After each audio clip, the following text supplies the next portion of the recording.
Okay, so let's just take a moment here to get our bearings. It is Thursday, January 22nd, 2026. And that's a date that, if you've been sifting through the materials we have here, it just feels a little heavier than a normal Thursday. That is one way of putting it. We're looking at a brand new study that's been making the rounds. It's a transcript from a group called Ministry Revealed, and the title is The Prophetic Cyrus and His Decree. Right. And I have to say, usually when we look at these kinds of, timeline analyses, we're talking about things 5, maybe 10 years out. It's all very theoretical. This is not that. No, it's the opposite of theoretical. It's immediate. I mean, the source material, this study, it frames this specific week, the one we're in right now, as a critical high watch date. A high watch date. Yeah, and we're not talking about some vague season of change.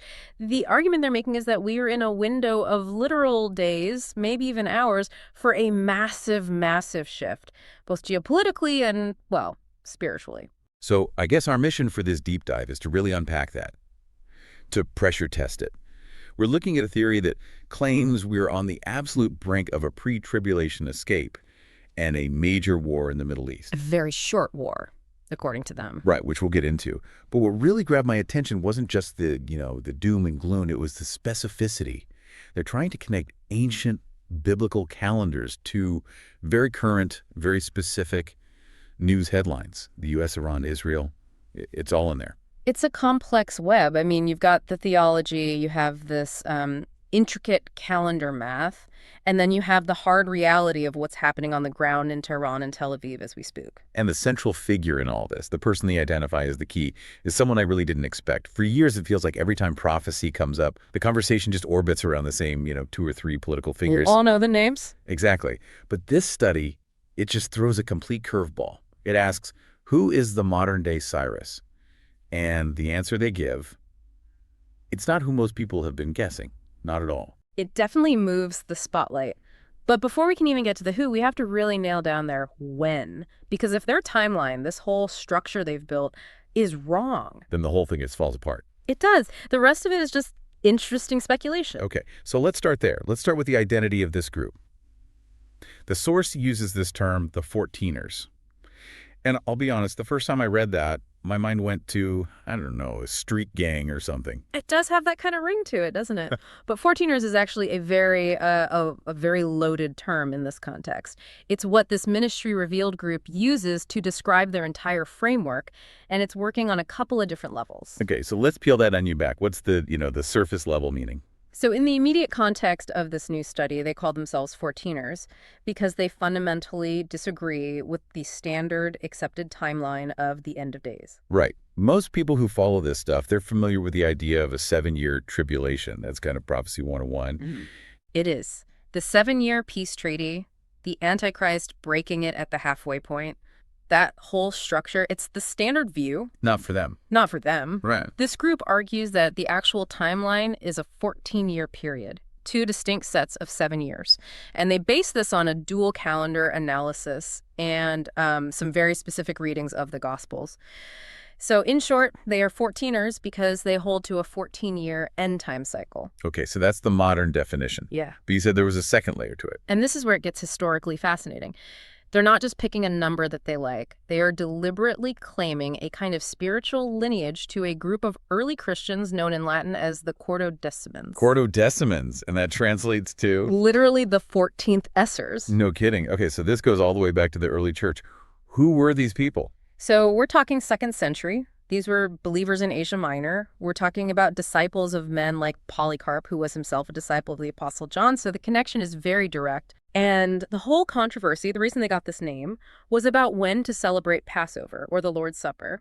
The Roman Church was starting to consolidate its power, and they wanted to standardize the celebration. They wanted it on a Sunday every year, what we now call Easter. To make it fit the weekly cycle. To make it fit their cycle. It was about convenience, but it was also about authority. And the Quartodecimans, they just said no. They insisted on celebrating it strictly on the 14th of Nisan, which is the biblical date of Passover. Regardless of the day of the week. Exactly. If the 14th fell on a Tuesday, they celebrated on a Tuesday. They said the date in the scripture is what matters, not the day of the week that Rome prefers. So it was really a battle over authority. Do we follow the specific text, or do we follow the institution's new tradition? That's precisely what it was. And the source, MR, they make a huge deal out of this. The Quartodecimans were persecuted for it, they were marginalized, they were called heretics, and eventually they were just completely pushed out by the growing Roman majority. And this modern group sees a parallel. A direct parallel. They see themselves in that same boat. Just as those early believers held fast to the 14th day against the majority view, this modern group is holding fast to their 14-year timeline against what almost everyone else teaches today. It's a pretty powerful way to frame your identity. We're not just contrarians, we're the ones preserving the original truth. It is. We are the rebels who stick to the math. And just to add one more little bit of flavor, the source throws in a side note that 14ers is also a term for mountain climbers. The ones who scale peaks over 14,000 feet. Right? Exactly. And they connect that to the biblical figure Haran, whose name means mountaineer. It's this bit of poetic typology. Yeah. They see themselves as the remnant group willing to do the hard work, to climb the high peaks of theology that most people just avoid because it's too strenuous. The air is too thin up there. Okay, so we've established who they are. Now let's talk about where they think we are. The study makes this bombshell claim that right now, in January 2026, we are living in what they call the 8th year. And this is the absolute pivot point. If you don't grasp what they mean by the 8th year, none of the rest of their prediction, none of the geopolitical stuff will make any sense. I have to admit, I read this section a few times. It talks about fractal logic. Can you maybe break that down for us without getting us completely lost in the weeds of their math? I'll try. So think of a fractal, in nature. It's a pattern that just repeats itself at different scales. A single branch of a fern looks like the whole fern, which looks like a forest of ferns. Right. The pattern is the same, whether it's big or small. Exactly. The source argues that God's timeline, his plan for history, works the same way. The 7 days of creation set the master pattern for the 7,000 years of human history. Okay, that part's pretty standard in a lot of prophecy teaching. It is, but then they zoom in. They take that same pattern and apply it as a fractal to the end of days. So if you have the 7-part pattern of creation, you should see that same pattern playing out in miniature during the final years. So how does that get them to year 8, an 8th day of creation? It's about a new beginning. They anchor their math in history. They start by counting back from the 15th year of the reign of Tiberius Caesar. Which is when, historically, around 29 AD. Roughly, yeah. It's significant because that's the year the Bible says Jesus was baptized and began his public ministry. So MR takes that historical pin in the map and they project a timeline forward from there. And according to their very specific calculations, the end times have this symmetrical layout. Symmetrical how? You have a 6-year period of, let's call it preparation. Then you have a 1-year transition point, and then you have another 6-year period after that. It's like a mirror. So a 6-1-6 structure. That's the rough idea, yes. And that middle year, that hinge in the middle of the whole structure, that is the 8th year. In biblical numerology, the number 8 always signifies a new beginning. It's the day after the 7-day Sabbath cycle. It's the start of a new musical octave. A reset. A reset. The source is arguing that we've just completed a major prophetic cycle, and we are currently standing in the doorway of that 8th year right now. And their core argument is that everything, the war, the escape, the rise of Cyrus, it all has to happen now, in this year, simply because the calendar says so. That is their position, exactly. This is the key. They aren't looking at the news and saying, oh, things look bad in Iran, maybe the end is near. They're looking at their chart and saying, it is the 8th year, therefore, these things must happen now to fulfill the pattern. It's a deductive approach, not an inductive one. Which brings us right to the news. Yeah. Because while the calendar math is, theoretical, the headlines they are citing for January 2026 are very, very real. And that's part 2 of this whole thing, the geopolitical spark. The study paints a picture of just extreme tension. We've got threats coming out of Iran that are chillingly specific. Very specific. The source cites a direct threat regarding the assassination of Donald Trump, and the phrasing they quote is, the bullet won't miss this time. Which is obviously a reference to previous attempts. And the response from the U.S. side, as quoted in their document, isn't exactly, calling for calm. No, not at all.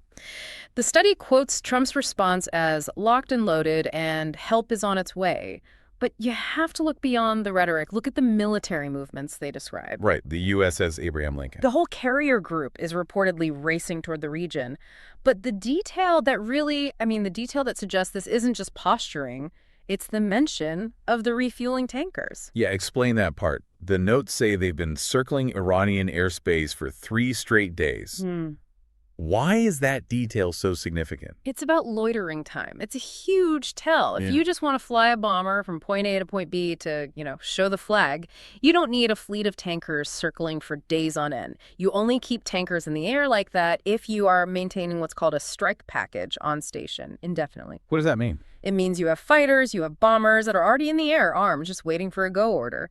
And they need to stay topped up with fuel so they can strike instantly without having to fly back to a base or a carrier first. So it's not just that the gun is loaded. It's that the gun is cocked, pointed, and the finger's on the trigger. The finger is squeezing. That's what it implies. It is a sign of imminent, large-scale military operations. And the source couples this with reports that, on the Israeli side, Netanyahu has already approved something called Operation Iron Strike. Israel is on its highest alert. So the stage is completely set for a major conflict. But MR, they interpret this specific conflict through a very particular prophecy in Isaiah chapter 9, verse 1, lightly afflicted the land of Zebulun and Naphtali. And this is where the ancient map gets overlaid onto the modern world. Zebulun and Naphtali were, ancient tribal lands in the north of Israel. But the source takes a modern map of Israel. And overlays it. And they find that those ancient territories correspond almost perfectly to the modern-day regions of Haifa and Tel Aviv. So when the prophecy talks about a light affliction, they're predicting an actual attack on those 2 specific cities. That is the prediction. But we need to be very careful with that word light. Right, because I'm guessing a missile attack on Tel Aviv doesn't feel very light to the people who live there. Of course not. But in the grand scheme of their 14-year timeline, light is a relative term. It's light compared to the heavy affliction, what they would see as total destruction, that comes later in the tribulation. Okay, so what does a light affliction look like in this scenario? We're not talking about a nuclear weapon that leaves a crater. We're most likely talking about a massive barrage of conventional missiles, significant damage to infrastructure, and yes, potentially thousands of casualties. It would be devastating, but the nation itself would survive. That is a very grim distinction to have to make. Only medium devastation. It is. But structurally, for this theory, this event is the trigger. It's the starting gun. They believe this specific attack on Haifa and Tel Aviv is what kicks off 2 things simultaneously. The pre-tribulation escape. What most people would call the rapture. Yes. And a very, very short war. And how short are we talking? The source is adamant about this. The war will last exactly 1 week. 7 days. To fight a war with Iran, that seems wildly optimistic, to put it mildly. I mean, given the history of conflict in the Middle East, how do you resolve a war of that magnitude in just 7 days? That's the million-dollar question, isn't it? And the answer is you don't resolve it with a ceasefire. You don't resolve it with negotiations at the UN. If Iran launches a massive strike on Tel Aviv, Israel is not going to just talk. No. The only way a war that explosive ends in 7 days is if one side is completely and utterly removed from the board. You mean regime change? Total collapse of the existing regime. And that brings us to what is, for me, the most surprising part of this entire study. If the Ayatollah and the Islamic Republic fall, who picks up the pieces? And this is part 3, the search for the modern-day Cyrus. This is where the whole script flips. So let's do a quick history refresher just to set the stage. Cyrus the Great, 6th century BC, king of Persia. Right. He's the one who conquers the Babylonian Empire. But he does something completely unexpected. Unlike the Babylonians who destroyed the Jewish temple and exiled the people, Cyrus issues this famous decree. He tells the Jewish exiles, go home, go back to Jerusalem, rebuild your temple. He even helps fund it. So he becomes this messianic archetype, but from the Gentile world. He's the pagan king who, knowingly or not, does God's will. He's the perfect archetype, the anointed one from outside the covenant.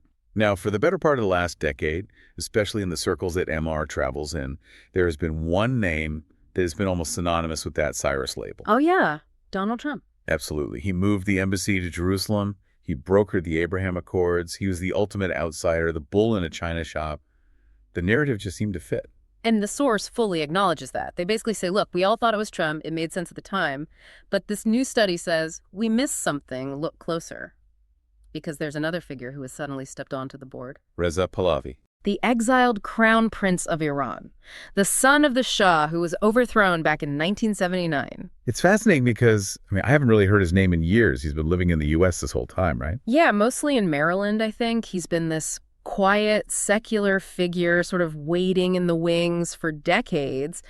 But the source points out that suddenly, right in this January 2026 window, he is everywhere. He's doing interviews, he's actively supporting the protesters in Iran. But it's not just that he's active, it's the specific language he's started to use. The Cyrus Accords. That is the smoking gun for this entire theory. We've all heard of the Abraham Accords. Pahlavi is out there explicitly proposing a new framework for Middle East peace that he himself calls the Cyrus Accords. I have to play devil's advocate for a second. Could that just be clever branding? Politicians use historical and religious language all the time to curry favor. Is he just trying to get, say, the American evangelical or the pro-Israel lobby on his side? And that's a perfectly fair and skeptical question. But you have to look at the context. Pahlavi is a Muslim-born secularist. For him to reach back 2,500 years and tie his entire political vision to Cyrus the Great, a figure whose single most defining act in religious history was helping the Jews rebuild their temple, that is an incredibly specific and powerful choice of words. It's more than just a soundbite. It is. The study quotes him directly, calling the Iranian people the children of Cyrus and talking about his desire to renew that ancient bond of friendship with the Jewish people. It's certainly a world away from the death to Israel rhetoric we hear from the current regime. It is the polar opposite, and theologically, MR argues this fits the prophetic puzzle better than Trump ever did. You go back to Daniel chapter 8. The vision of the ram with two horns. That ram is explicitly identified as the kings of Media and Persia. So the argument is that Persia, modern-day Iran, has to continue to be a major player in the end times. It can't just be a crater in the ground. Exactly. The evil regime can be destroyed, but Persia remains. The land remains. The people remain. And if Reza Pahlavi were to return to Iran as, say, a constitutional monarch or even the head of a new republic, you would literally have a king of Persia issuing a decree of peace and friendship toward Israel. It aligns the geography, the history, and the prophecy in a way that an American president never quite could. It's an incredibly compelling narrative when you lay it out like that. The short war wipes out the radical regime, the long-lost prince returns, and he signs the Cyrus Accords to usher in an era of peace. But a decree is just a piece of paper. Cyrus himself didn't go to Jerusalem and start stacking the bricks. He needed a man on the ground. He needed a project manager. He needed a builder. And that brings us to Zerubbabel. This is part 4. In the biblical account, Zerubbabel was the governor of Judah. He was the administrator who took the decree and the resources from Cyrus and actually laid the foundation of the Second Temple. And the source has a candidate for this modern role. That is, well, he's definitely known for getting deals done. Jared Kushner. Trump's son-in-law. No. For this piece of the puzzle to fit, MR has to make a very specific interpretative move, and it has to do with the identity of Babylon. Right, because the Bible says Zerubbabel was a Jew born in Babylon during the exile. Correct. The study argues that in this end-time context, the literal Babylon is not the ancient ruins in Iraq. It is the spiritual, and more importantly, the commercial successor to Babylon. It's the great city of global finance and power. New York City. The modern Babylon, the head of the global system. And when you look at it that way, Jared Kushner fits the profile almost perfectly. He's a prominent Orthodox Jewish man, and he was born and raised in the New York City area. He is, in their typology, a child of modern Babylon. But it's not just his birthplace, is it? It's his entire resume. It's his entire resume. Who was the chief architect of the Abraham Accords, the biggest step toward Middle East peace in decades? Kushner. Who has a deeply personal, decades-long relationship with Benjamin Netanyahu, Kushner. The study mentions that anecdote, right? Right. About Netanyahu staying at their house when Jared was a boy and sleeping in his bed. Yes. That detail implies a level of familial trust that goes so far beyond normal diplomacy. It means that in a negotiation, you don't just have a diplomat. You have a trusted family friend who can get things done behind the scenes. And, of course, his family's background is in real estate. He's literally a builder. The source describes him as the ultimate closer. They claim he's currently acting as a kind of shadow diplomat, moving between Trump, the Saudis, the Russians. The theory is that Pahlavi provides the political decree from Persia, and Kushner provides the administrative and financial muscle to actually build whatever comes next. But there is a very, very dark side to this New York is Babylon theory. Because if New York City is the modern Babylon, we all know how the story of Babylon ends in the Book of Revelation. We certainly do. And we also remember the statue from Daniel's dream, the head of gold. The source connects that head of gold directly to Trump. They even mention his gold bust, and to the immense wealth and power concentrated in New York City. But the prophecy is clear. The stone not made with hands strikes the image on its feet, and the whole system, starting with the head of gold, crumbles. And this is where the study cites a deeply disturbing new intelligence report, again dated to this January 2026 timeframe. It's about Iran's Islamic Revolutionary Guard Corps, The ICBM. an intercontinental ballistic missile. They claim the IRGC has successfully tested one with a range of 10,000 kilometers. And the source emphasizes this isn't for hitting regional targets. A missile with that range is designed for one purpose: To reach the United States. to reach the U.S. East Coast, Yeah. specifically New York City and Washington, D.C. We need to just pause on that for a second because the implication is staggering. They aren't talking about a stock market crash or a recession. They are connecting the biblical head of gold, the ultimate symbol of worldly power and finance, directly to the physical geography of the United States. It is the ultimate judgment on Babylon scenario, a direct physical strike. And if that head is cut off, if New York is neutralized, even for a short time, by an ICBM strike or maybe an EMP event, what does that do to the rest of the world? The center of gravity shifts instantaneously. If the United States is taken out of the geopolitical equation, even temporarily, the power vacuum is immediate and total. The study suggests this is what allows the silver and brass empires from Daniel's statue, the Middle Eastern and Asian powers, to rise to prominence overnight. It would mark the end of the American era and the beginning of the Messianic era in a single catastrophic event. It's a terrifying thought. We so often think of these biblical judgments as being, metaphorical or spiritual. Yeah. This source is talking about ballistics. They are grounding the metaphysics in physics, hard physics. So we have the players, we have the stage, we have the imminent threat. But we need to circle back to the timeline because throughout the document, the source keeps mentioning this escape. And this is part 5. And for many people, this is the most controversial part of the entire study. A wrap? They prefer the term escape, and they base it on a verse in Luke 21.36. Pray that you may be accounted worthy to escape all these things that will come to pass. And they actually have a date for this, or at least a very narrow window. They have a window, and they get to it using this concept they call a mirror revelation. It's a bit of a numerological code. The 9/11 versus 119 thing. Exactly. In the U.S., September 11th is written 9/11, a date of destruction.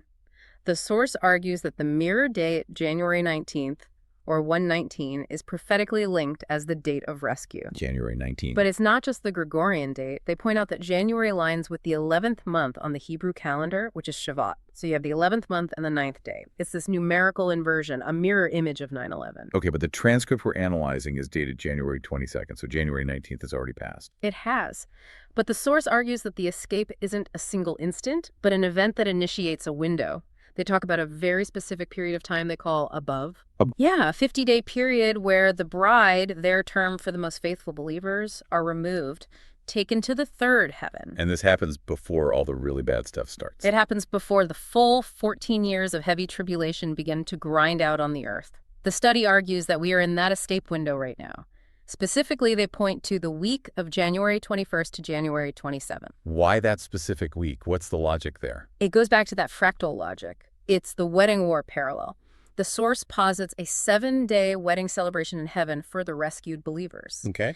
And they believe this 7-day celestial event coincides perfectly, day for day, with the 7-day war in the Middle East that we talked about earlier. So it's like a split-screen reality on Earth. Yeah. You have war, smoke, the light affliction in Israel, the collapse of the regime in Iran, and at the exact same time, in heaven, you have the wedding supper of the Lamb. That is the picture they paint. The Son of Man returns spiritually to collect his people, while the world below is left to deal with the violent collapse of the old order. It's a lot to process. Yeah. You have this incredibly intricate overlay of calendar math, headlines about aircraft carriers, ancient Persian history, and a potential nuclear strike on New York City. It is an unbelievably aggressive synthesis of history, theology, and current events.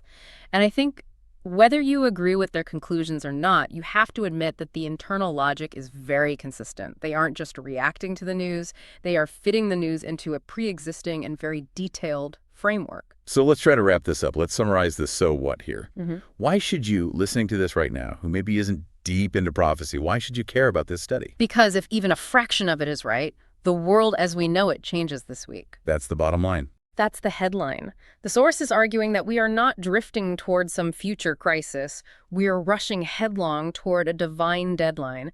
And the so what is that the news is no longer random. When you see Reza Pahlavi speaking on TV, it's not just politics. It might be an ancient archetype reemerging. When you hear about missile threats against New York, it's not just terrorism. It could be the fall of Babylon playing out in real time. It completely reframes reality. It has the potential to turn the nightly news into a script that was written thousands of years ago. It does. And it leaves us with a final, very provocative thought to chew on. And what's that? If these Cyrus Accords are the real prophesied next step for peace in the Middle East, and if we accept the premise that for those accords to happen, the current Iranian regime must first be destroyed, then are we just watching a natural war unfold? Or are we watching the manufactured, scripted collapse of one geopolitical order specifically designed to give birth to a prophetic one? Is it destiny or is it a plan? And if it is a plan, whose plan is it, really? That is the question I'm going to be asking myself every single time I check my phone for the next few days. As will I. So keep your eyes open, watch for the name Cyrus, watch for news about tankers over Iran. And thanks for joining us on this very intense deep dive. We'll see you on the other side.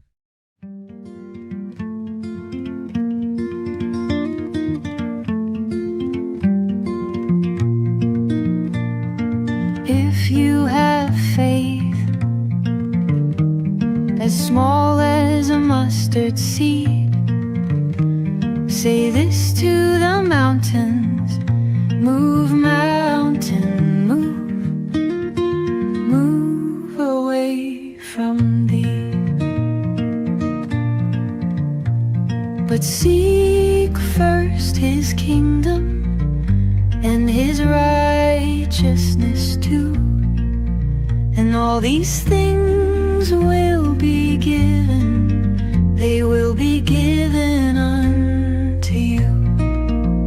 Love the Lord your God with all your heart and all your soul. Love your neighbor as you're told, their well-being you behold. To be with my Lord, so I'm told, angels sing, streets of gold, endless sea of glass foretold. Father, Son, Holy Ghost, there they be, in their kingdom I roam free. If you have faith as small as a mustard seed, say this to the mountains, move mountain, move away from thee. Pour the honey, stack it high, fluffy clouds up in the sky, time to wave the night goodbye. Join with them that will not die.